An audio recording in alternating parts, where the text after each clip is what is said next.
Hello, this week is Parshas VaYayshev, and it starts by saying these are the generations toldos of Yaakov.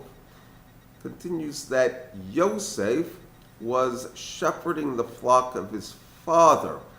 The idea is that Yoseph is the new generations, and you have the idea of an ancestral line being a separate and distinct and important entity. That's part of the idea of the Chumash, that basically that Yoseph is a continuation of Avraham and Yitzchak, in that he's different from the other brothers that way, in that they are starting new and independent lines. It continues that that Yoseph was the ben zikunim of Yaakov, literally the son of his old age.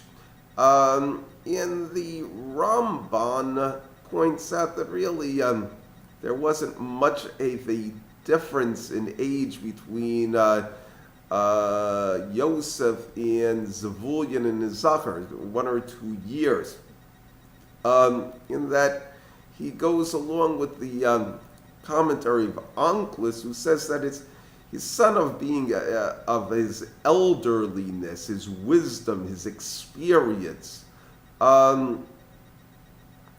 That basically the idea is that that Yaakov, what he learned about Torah's insights, that he had spent a lifetime learning, he gave over to Yoseph when he was very young, and that Yoseph had the intelligence of an old man, even though he was in fact very young, that he was still a boy. Okay? And the Chumash continues that he was shepherding the flock with his brothers, and it specifically mentions that they were the sons of the wives of his father, Bilhah and Zilpah. Now, Bilhah and Zilpah, in fact, are concubines.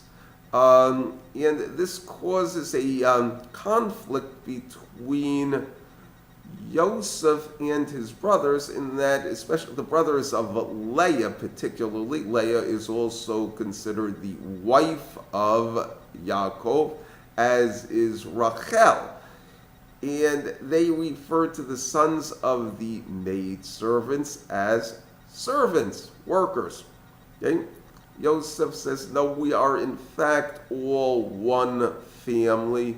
We are the son of one man. As a dream where it's the sun and the moon and the 11 stars bow down to him, and the dream is often points out, the sun is obviously Yaakov, the moon is Rachel, but it's really the moon. It's one moon, not 4 moons. That they're all basically should be considered as having the same father and mother, one family. And what you have is basically a new generation and a new idea that is becoming, coming into, not so much into being, it's been around a while, but becoming materialized.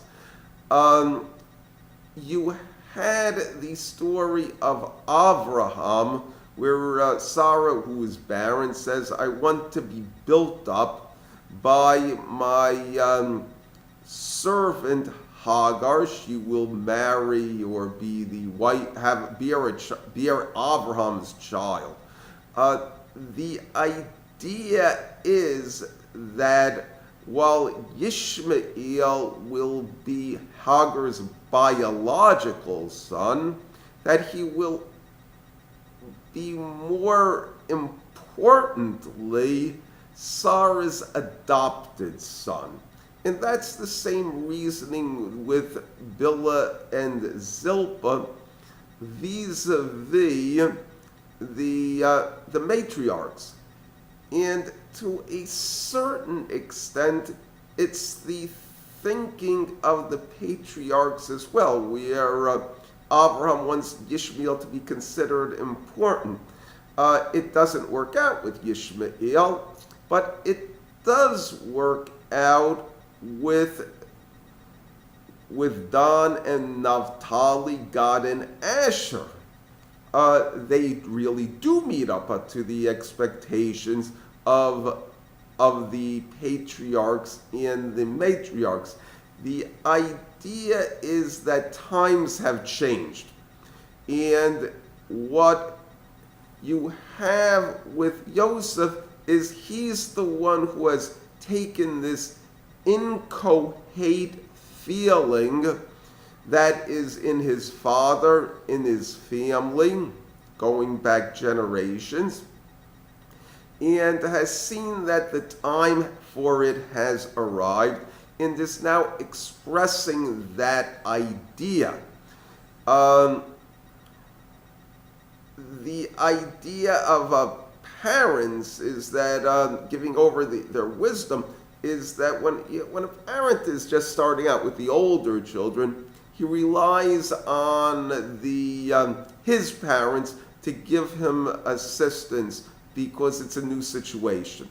But when it's a younger child, he's had other children, he knows how to raise children. So now he raises them as he sees fit. So the older children will have more of the influence of the grandparents and the generations that came before. The younger children will be more under the parents' influence. They are, so to speak, the new generation of the parents. They are new. Okay? In the case of Yoseph, it's also the beginning of an elite. You have a person who is basically studious and an introvert. He likes to be by himself.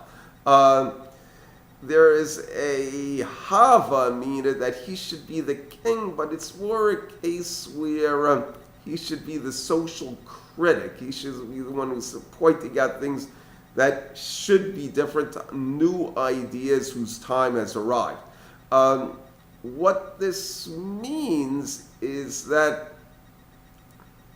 he is always going to be considered, to a certain extent, young and naive, because the ideas that he is bringing forth are ideas that are not considered tried and true.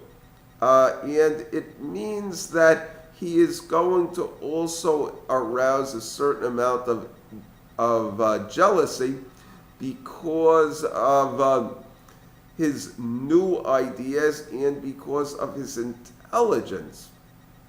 Okay, but ultimately what will happen is that the ideas will spread and be accepted. And this, in fact, happens. It's in Parshas Miketz, when the family is under travail and Yaakov sends his children to Mitzrayim, and they say, we are all the sons of one man.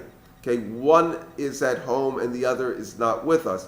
So what you have now is an advance of the family hierarchy, that instead of having sons and servants, what you have is all of them are sons, however one of them is considered a prince.